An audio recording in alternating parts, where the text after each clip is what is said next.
오늘 말씀의 제목은 해석되지 않는 현실, 해석되지 않는 현실이라는 제목으로 하나님 말씀 나누고자 합니다. 조금 무거운 얘기인데요. 지난 2월 6일이죠. 튀르키예 남부와 시리아에 지진이 발생했다는 소식이 들렸습니다. 현재까지 제가 지금 확인한 결과 이제 공식적으로 사망자가 집계된 경우만 25,000명이 넘어섰습니다. 그리고 현재 인명피해는 시시각각 늘어나고 있는 상황이고요. 세계보건기구가 처음으로 예상했던 그 최악의 경우 최대 사망자가 10만 명에 달할 수도 있다라고 경고를 했는데 지금 상황을 보니까 최대 20만 명까지도 집계되고 있는 상황입니다. 안산시 인구가 60만이거든요.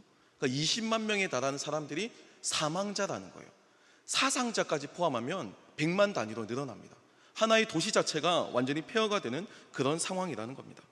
현재는 강추위까지 더해져서 구조의 난항을 겪고 있습니다. 특히 이번 지진의 피해는 시리아 난민들이 주로 거주하던 지역에서 발생했기 때문에 어린아이들에 대한 피해가 크다고 합니다. 지진에 그 폐허가 된 상황에서 이제 갓 태어난 신생아를 구조하기도 하고요. 제가 지금 보니까 2살, 3살 된 그런 아기들도 이제 120 몇 시간 만에 구조가 되는 이런 상황들도 이제 나타나고 있습니다. 12명의 가족을 한순간에 잃고 망연자실한 아버지의 사연에서부터 사랑하는 가족을 잃은 그 아픔을 토하는 그 사람들의 그 울부짖음이 온 나라에 가득합니다. 세계 각국에서 인도적 차원의 도움이 진행되고 있고 또 국제 구호단체의 활동도 바빠지고 있지만 사실 생존자들의 이 무너진 삶의 터전을 재건하는 데에는 단순간의 도움을 통해서 완성될 수 없습니다. 많은 도움이 필요하죠. 우리들의 작은 도움을 통해서 한 생명이라도 살릴 수만 있다면 저희들의 한 끼 식사 값이라도 조금 아껴서 보낼 수만 있다면 그들에게 조금이라도 그 한 생명이라도 구할 수 있는데 크게 쓰임 받을 수 있을 거라 생각합니다. 꼭 이 사실을 기억하시고 또 함께 기도해 주시고 여러 방법을 통해서 꼭 도움을 주는데 함께 참여했으면 좋겠습니다. 1755년 11월 1일 9시 40분에도 이와 비슷한 일이 있었습니다. 포르투갈 리스본에서 대지진이 일어났죠. 그 당시 사망자가 최소 3만 명에서 최대 10만 명이었다고 합니다. 당시 인구와 지금의 인구가 약간 다르잖아요. 당시 인구 분포를 생각하면 이 정도 사상자 규모, 그러니까 10만 명에 달하는 이 사망자 규모는요, 오늘날로 환산하면 거의 100만 명에 육박하는 엄청난 피해입니다. 100만 명의 인구가 한순간에 사망한 거예요. 더군다나 리스본은요, 포르투갈의 변방에 위치한 도시가 아니었고요, 포르투갈 수도였습니다. 당시 가톨릭 교회의 만성절이라고 하는 절기를 지나고 있었기 때문에 특별히 교회의 피해가 막심했고요, 특히 교회에서 예배를 드리고 있던 사람들의 사상자가 더 많았습니다. 이 사건은 유럽 사회에 큰 상흔을 남겼습니다. 유럽을 호령하던 한때 그 강대국이었죠, 포르투갈. 그 한 국가의 수도가 거의 파괴되다시피 했고 전 국민이 거의 목숨을 잃고요, 그나마 남아있는 그 생존자마저도 폐허가 된 리스본을 떠났습니다. 사람들은 망연자실했고요, 이 사건이 발생한 것에 대해서 나름대로의 해석이 필요하게 되었죠. 왜냐하면 이 당시 리스본은요, 보통 도시가 아니었기 때문입니다. 이 당시 리스본은 멸망당하기 마땅한 소돔과 고모라와 같은 도시가 아니었고 대다수 시민들이 신앙을 가지고 있는 그리스도인들이 살고 있는 도시, 더군다나 성직자만 해도 10만 명에 달했다는 조사가 있을 정도로 유럽 사회에서도 손꼽히는 경건한 도시였기 때문입니다. 하나님께서 특별히 사랑하시고 하나님께서 더 특별히 보호해 주셔도 모자랄 판국에 유럽의 수많은 도시들 가운데서도 경건하기로 손꼽히는 그 도시에서 하루아침에 지진이 닥쳐서 100만 명에 달하는 인구가 그냥 소멸되어 버린 겁니다. 온 도시가 파괴가 되어 버렸어요. 그러니까 이 재난을 어떻게 이해할 수 있겠느냐는 겁니다. 이 재난에 대해서 나름대로의 해석이 필요하게 된 거예요. 그래야 납득을 할 수가 있죠. 오늘 저희가 읽은 본문 말씀에도 당시 이스라엘을 지배하던 아주 폭력적이고 잔인한 해석을 발견할 수 있습니다. 날 때부터 맹인된 사람이 바로 그 주인공이죠. 이스라엘 사회에서는요, 안타깝긴 하지만 맹인이나 장애우나 환자와 같은 경우는요, 징벌을 받은 사람들로 흔히 해석이 되었습니다. 왜냐하면 불편하니까, 왜냐하면 아프니까 그것을 그냥 징벌로 이해를 한 겁니다. 그렇게 해야지만 하나님을 공의롭고 정의로운 공평하신 하나님으로 둘 수 있다라고 생각을 했던 거예요. 이유 없이 누군가가 장애를 안고 이유 없이 누군가가 어떤 장애 때문에 고통을 받는다고 한다면, 이유 없이 누군가가 질병에 걸린다고 한다면 하나님의 섭리가 공평하고 정의롭지 않다라고 생각을 했던 겁니다. 그게 논리였어요. 그 논리 때문에 장애를 가지거나 질병을 가진 사람들을 향해서 하나님께 죄를 지은 결과라고 해석을 하기 시작했습니다. 하나님 앞에 천벌을 받은 결과라고 일방적으로 해석하는 이런 문화가 생겨나게 되었죠. 하지만 오늘 본문에 등장하는 이 날 때부터 맹인된 사람과 같은 경우는 조금 다릅니다. 왜냐하면 이 경우는요, 선천적으로 장애를 가지고 태어났기 때문이에요.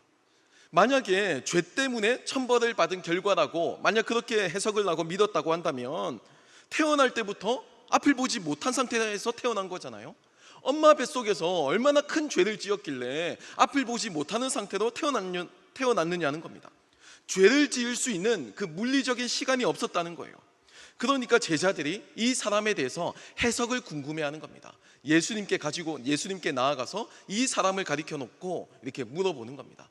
예수님, 도대체 이 사람은 왜 이렇게 된 겁니까? 해석을 요청하고 있죠. 작년에 연상호 감독의 작품 가운데 지옥이라고 하는 드라마가 큰 인기를 끌었습니다. 어느 날 갑자기 초자연적인 존재가 나타나서 몇 날 몇 시에 너는 지옥에 간다 이렇게 고지를 하고, 진짜 그 시간이 되면 사자들이 나타나가지고 지옥으로 끌고 간다, 이런 단순한 설정의 포맷입니다. 하지만 흥미로운 것은요, 이 현상에 대해서 그냥 이 지옥에 대한 고지가 나타나고 지옥으로 끌고 가는 이 초자연적인 현상에 대한 사람들의 해석이 굉장히 흥미로웠어요. 지옥행 고지를 받은 사람들 모두가 다 지옥에 갈 만한 이유가 있다라고 해석을 하기 시작한 겁니다. 지옥에 끌려가는 사람들 모두가 다 알고 보니까 범죄자였고, 알고 보니까 숨겨진 죄가 있었고, 그래서 신이 그것을 천벌을 내리기 위해서 이 모든 일을 벌이고 있다, 이렇게 막 해석을 하기 시작한 거예요. 왜냐하면 그렇게 해석하지 않으면요, 대혼란이 닥치거든요. 도저히 납득도 안 되고 이해도 안 되죠. 이렇게 해석을 하고 또 이렇게 해석을 독점한 사람들은 이것을 가지고 더 사람들을 지배하고 착취하기까지 하죠. 이 드라마에서 이 해석을 독점한 사람들이 있죠. 이 사이비 종교단체, 그 단체 사람들이 더 악하고 더 악랄합니다. 실제로 지옥행 고지를 받는 사람들 같은 경우는요, 대부분은요 그럴 만한 이유가 없는 사람들이 더 많아요. 이 드라마는 그 이유에 대해서 친절하게 설명해 주지 않습니다. 다만 그냥 그런 현상이 벌어졌고 그 현상에 대한 해석이 이렇게 사회적인 파장을 일으킨다라고 경고하고 있죠. 이 드라마는 우리가 함부로 하는 해석이 얼마나 위험한지를 잘 보여주고 있습니다. 튀르키예와 시리아에서 일어난 대지진으로 사망한 2만 5천 명의 사람들, 포르투갈 대지진으로 사망한 10만 명의 사람들, 우리 주변에 갑자기 재난을 만나거나 사고를 당하거나 피해를 입은 사람들, 그들에 대해서 함부로 추측하는 것은 그 자체로 엄청난 폭력이라는 겁니다. 그 아픔을, 그 고통을 직접 경험하는 당사자에게는 안 그래도 괴로운데 주변에서 그 사람들에 대해서 해석을 하기 시작하면서 2차 가해가 시작되는 거예요. 뭔가 문제가 있을 거라고 지레 넘겨짚는 그 판단이, 그 해석이 얼마나 큰 상처가 되고 얼마나 큰 고통이 되는지 모릅니다. 때로는요, 살다 보면 갑자기 사고를 당할 때도 있습니다. 때론 살다 보면 갑자기 아플 때도 있어요. 사랑하는 사람과 헤어지기도 하고요, 사랑하는 가족을 떠나보낼 때도 있죠. 우리의 삶은 모두 이렇게 그 아픔의 한 조각조각을 품고 살아갑니다. 그 어떤 사람도 이 아픔의 조각을 품지 않고 살아가는 사람은 없어요. 동서고금을 막론하고 신분의 그 고아를 막론하고 모두가 다 이 아픔의 한 조각조각씩은 가지고 살아가는 게 삶이라는 겁니다. 주님, 날 때부터 맹인된 이 사람이 왜 앞을 보지 못하게 태어난 겁니까? 이 사람의 죄 때문입니까? 아니면 이들의 부모 때문입니까? 이들 조상의 죄 때문입니까? 이 제자들이 그렇게 지금 질문하고 있는 거예요. 주님, 리스본 대지진으로 사망한 10만 명의 사람들, 이 죽음은 이 사람의 죄 때문입니까? 아니면 이들 부모의 죄 때문입니까? 튀르키예와 시리아 대지진으로 사망한 2만 5천 명의 사람들, 지금도 사고와 사건 속에 고통을 당하는 사람들, 이태원 참사로 인해서 세상을 떠난 사람들, 세월호의 아픔을 왜 그런 겁니까? 이 질문은요, 제자들만의 질문만이 아니고 우리 모두의 질문이기도 합니다. 주님, 도대체 이것을 어떻게 받아들이고 어떻게 해석을 해야 하나요? 이 세상에 존재하는 고난의 문제는 하나님에 대한 근본적인 신뢰를 무너뜨리는 시험으로 이해가 되었습니다. 왜냐하면 기독교 신앙 안에서는요, 우리가 하나님에 대해서 고백하는 세 가지 명제가 있거든요. 하나님은 전능하시다, 이게 첫 번째 명제고, 또 하나는 하나님은 선하시다라는 거고요, 마지막은 그 하나님께서, 전능하시고 선하신 하나님이 우리를 사랑하시고 우리의 삶에 깊은 관심을 가지고 계신다라는 명제입니다. 하지만 이 세상에는요, 이 세 가지 명제가 있음에도 설명되지 않는 일들이 일어납니다. 각종 사고와 사건들, 재난들, 사고들이 발생하죠. 불신자들에게만 만약에 이런 일들이 발생한다면 모르겠는데, 그리스도인들도 이 사고와 사건에 휘말리기도 합니다. 통계를 내보면 아마 비슷할 거예요. 이 상황이 당혹스러운 겁니다. 하나님이 계신데 왜 이런 일들이 발생하나요? 그래서 이 세상에 고난이 있다는 것은 하나님께서 전능하시고 또 하나님께서 선하셔도 명제를 하나 버리는 겁니다. 그 하나님이, 전능하시고 선하신 하나님이 우리를 사랑하시지 않으시거나, 아니면 우리를 사랑하시고 또 하나님이 전능하셔도 하나님이 선하신 분이 아니어서 원래 악하시기 때문에 그것을 허락하시거나, 그것도 아니면 하나님이 선하시기도 하고 또 우리를 사랑하시게 하셔도 하나님이 전능하시지 않으셔서, 하나님이 무능하셔서 그 악을 막을 수 없다라고 생각하기도 했습니다. 그래야지만 그나마 공평하고 정의로운 세상을 상상할 수 있었기 때문이에요. 세상은 그렇게 나름의 규칙을 만들고 해석을 하기 시작했습니다. 고난에는 원인이 있다고 전제하죠. 그리고 그 원인에 대한 근거가 죄라고 판단을 한 겁니다. 지금 고통을 겪고 있거나 재난을 당한 사람들을 향해서 숨겨진 죄가 있어서 자신이 행한 일에 대한 그 업보라고, 그 대가를 받는 것이라고 간단하게 폭력적인 잔인한 해석을 하기 시작하게 된 겁니다. 날 때부터 맹인된 사람은요, 태어날 때부터 아마 평생 자신의 삶에 대해서 의문이 들었을 것 같아요. 내가 특별히 더 악한 일을 한 것도 아니고요, 내가 다른 사람들보다 더 많은 죄를 지은 것도 아닌데 왜 나는 다른 사람들과 다른 모습으로 태어났을까? 왜 다른 사람들은 다 볼 수 있는 저 광경을 나는 볼 수가 없고, 다른 사람들에게는 그저 일상인 평범한 일이 왜 나에게는 아주 특별하고 아주 힘든 일이 되었을까? 이게 굉장히 힘든 문제였을 겁니다. 하나님께 묻고 또 질문했을 거예요. 도대체 하나님, 왜 나는 이런 모습인가요? 도대체 하나님, 왜 나는 이런 모습으로 이 세상에 존재하고 있나요?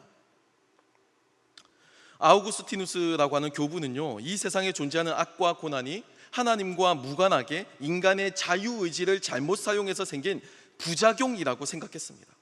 하나님이 이 세상을 창조하신 것은 완벽해요. 인간도 완벽하게 창조하셨어요. 하지만 자유의지를 주신 그 하나의 가능성이 리스크가 된 겁니다. 그 자유의지가 이 세상에 하나님의 설계 가운데 없었던 죄가 타락으로 나타나게 되었고, 그 결과 악이라는 것이 막 생겨나게 되었다는 겁니다.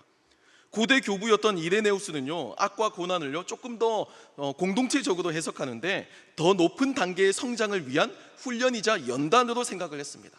우리가 욥기 같은 거 읽을 때 그렇게 많이 해석하잖아요. 날 연단해서 내가 조금 더 성장할 거다, 내가 조금 더 온전해진다, 뭐 이렇게 해석하잖아요. 그런 관점이 이레네우스의 해석이었어요.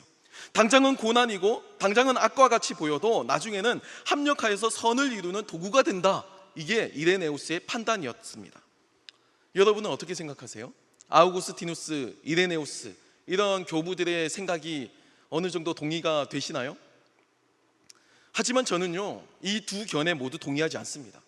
저도 신학을 공부하고 또 저도 신앙인이지만 이 두 교부의 이 견해에 대해서 저는 동의하지 않아요. 저는 이 땅에 존재하는 고난이 아프고 고통스럽다는 것을 인정합니다. 그냥 단순하게 말로서 설명하는 고난이나 고통이 아니고 직접 경험해본 사람만이 아는 뼈를 깎는 고통, 직접 경험해본 사람만이 아는 그 처절한 고통, 그 밑바닥의 고통, 그 고통을 단순하게 뭐 훈련, 연단 이런 말 가지고 설명할 수 없다고 저는 생각해요. 고난을 겪고 있는 당사자에게 부작용이니 훈련이니 연단이니 하는 말은 전혀 도움이 되지 않습니다. 만약에 스스로가 자신이 겪은 이 삶을 자기 나름대로 해석을 해서 결론을 내렸으면 괜찮지만, 다른 사람이 왜 내 삶에 대해서 그렇게 마음대로 해석을 하냐고요. 왜 네 삶은 그래서 문제가 됐다고, 왜 네 삶은 그렇기 때문에 그런 일을 겪는다고 이야기를 하느냐는 겁니다. 그건 2차 가해나 다를 바가 없어요. 자유의지의 부작용이라고 아무리 좋게 애둘러서 설명하더라도요, 왜 하필 그 자유의지의 부작용의 당사자가 수많은 사람들 가운데 랜덤으로 왜 내가 되어야 되느냐는 겁니다. 고난을 당하는 사람들은 그렇게 질문할 수 있죠. 훈련이나 연단 다 좋습니다. 그렇다고 하더라도 나는 싫다는 거예요. 나 뭐 훈련 받기 싫고 나 뭐 연단 받기 싫어요. 그냥 내가 태어난 대로 그냥 살고 싶어요. 그런 사람들도 있을 수 있잖아요. 선택의 여지를 주지 않고 그냥 훈련이고 연단이고 그냥 밀어넣는 것 자체가 이미 이게 어떻게 공정할 수 있냐는 겁니다. 그리고 막말로 지진으로 인해서 생명을 잃은 피해자나 유가족들에게 무슨 훈련이 필요하느냐는 겁니다. 이런 말 자체가 사실 고난에 대해서 너무 피상적으로 접근하는 해석이라는 거예요. 제자들도 마찬가지였습니다. 그러니까 나름대로 근거를 가지고 예수님께 질문을 했겠죠. 예수님은 제자들의 질문에 이렇게 답변을 하십니다.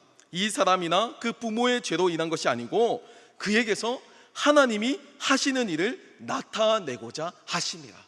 이게 그 질문에 대한 해석입니다. 이게 그 질문에 대한 대답이에요. 이 사람의 잘못이 아니라는 겁니다.